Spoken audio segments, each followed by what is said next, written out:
Hi മക്കളെ, ഫൈസൽ സാറാണോ? നമ്മുടെ social science 9ാം ക്ലാസ്സിലേക്ക് വരുന്ന സമയത്തും 9ാം ക്ലാസ്സിലെ പുതിയ ടെക്സ്റ്റ് ബുക്കും പുതിയ സിലബസും ഒക്കെ ആയതുകൊണ്ട് തന്നെ സോഷ്യൽ സയൻസ് മക്കൾക്ക് ഒരുപാട് പേടി ഉണ്ടായിരിക്കും. അതിന് ഏറ്റവും വലിയ കാരണം എന്ന് പറയുന്നത് ചാപ്റ്റേഴ്സിൻ്റെ എണ്ണം തന്നെയാണ്. 16 ചാപ്റ്റേഴ്സ് നമുക്ക് പഠിക്കാനുണ്ട് എന്ന് കരുതിയിട്ട് നമുക്ക് ടൈം ടേബിൾ പ്രകാരമായിട്ട് നമുക്ക് തന്നിട്ടുള്ളത് വെറും 2 ദിവസം മാത്രമാണ്. ഒരു മാരത്തോണിന് മുമ്പുള്ള അല്ലാന്നുണ്ടെങ്കിൽ നമ്മുടെ എക്സാമിനേഷന് തൊട്ട് മുമ്പായിട്ട് 2 ദിവസത്തെ ഒരു ഗ്യാപ്പ് മാത്രമേ ഗവൺമെൻറ് നമുക്ക് തന്നിട്ടുള്ളൂ. ഈ 2 ദിവസം കൊണ്ട് 16 ചാപ്റ്റേഴ്സ് നമ്മളെ കൊണ്ട് പഠിക്കാൻ സാധിക്കും. ബുദ്ധിമുട്ടായിരിക്കും അല്ലേ? അതുകൊണ്ട് തന്നെ അതിനുള്ള കൃത്യമായ ഒരു ഷെഡ്യൂൾ ഉണ്ടെങ്കിൽ മാത്രമേ നമുക്ക് അവിടെ സ്കോർ ചെയ്യാൻ പറ്റുള്ളൂ, നമുക്ക് A+ എത്താൻ പറ്റുള്ളൂ. ഈ ഒരു A+ നിങ്ങളുടെ ലൈഫിൽ ഭയങ്കരമായിട്ടുള്ള വാല്യൂ ഉണ്ട്. കാരണം അത് വെച്ചിട്ടാണ് നിങ്ങളുടെ 10ാം ക്ലാസ്സിലേക്ക് വരുന്ന സമയത്ത് 10ാം ക്ലാസ്സിൽ ഏത് ക്ലാസ്സിൽ ഏത് ഡിവിഷനിൽ നിങ്ങൾ ഇരിക്കണമെന്ന് പോലും സ്കൂളുകൾ തീരുമാനിക്കാറുള്ളത്. സോ അതുകൊണ്ട് നമ്മൾ സൈലം നിങ്ങൾക്ക് വേണ്ടി കൃത്യമായ ഒരു ഷെഡ്യൂൾ തന്നിട്ടുണ്ട്. നമ്മുടെ ബയോളജിയുടെ എക്സാമിനേഷന് വേണ്ടി നിങ്ങൾ പ്രിപ്പയർ ചെയ്യുന്ന അതേ സമയത്ത് തന്നെ സൈലത്തിൻ്റെ സോഷ്യൽ സയൻസിൻ്റെ ക്ലാസ്സുകളും ഉണ്ടായിരിക്കും. രാത്രിയല്ല, പേടിക്കേണ്ട ആവശ്യമില്ല മക്കളെ. രാവിലെ 10 മണിക്ക് ഇന്ന് നിങ്ങൾക്ക് രാവിലെ 10 മണിക്ക് JC സാറിൻ്റെ ഏറ്റവും ഇമ്പോർട്ടൻ്റ് ആയ 2 ചാപ്റ്ററുകൾ വന്നിട്ടുണ്ടായിരിക്കും.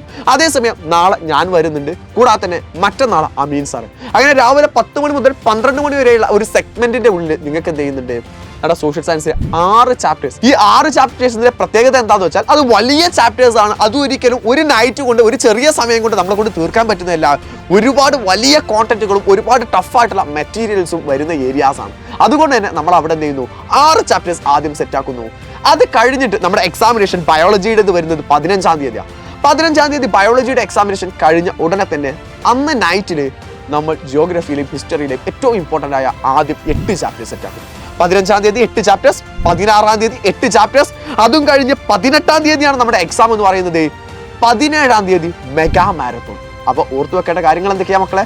നമ്മൾ ഇന്ന് ക്ലാസ് കഴിഞ്ഞു, രാവിലെ 10 മണിയുടെ ക്ലാസ് ഉണ്ടായിരുന്നു. അത് കഴിഞ്ഞ് നാളെ രാവിലെ 10 മണിക്ക്, മറ്റന്നാൾ രാവിലെ 10 മണിക്ക്, കൂടാതെ തന്നെ അത് കഴിഞ്ഞിട്ട് എന്ത് ചെയ്യുന്നു? നമ്മുടെ 2 ലൈവുകളിൽ 8 ചാപ്റ്റേഴ്സ് എന്ന് പറഞ്ഞാൽ 2 ലൈവുകൾ തീർക്കുന്നു.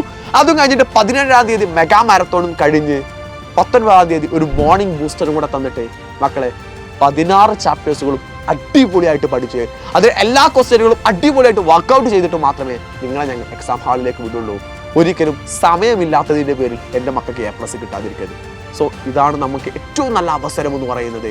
16 ചാപ്റ്റേഴ്സ്, പ്രീവിയസ് ഇയർ ക്വസ്റ്റ്യൻ പേപ്പറുകളില്ല, ഏതാണ് essay വരിക എന്നുള്ള ഒരു ഐഡിയയും ഇല്ലാതെ നിൽക്കായിരിക്കും. അതിലെല്ലാം നമ്മൾ അവിടെ സെറ്റാക്കി തരും. സോ ഒരു ക്ലാസ് പോലും മക്കൾ മിസ്സാക്കരുത്.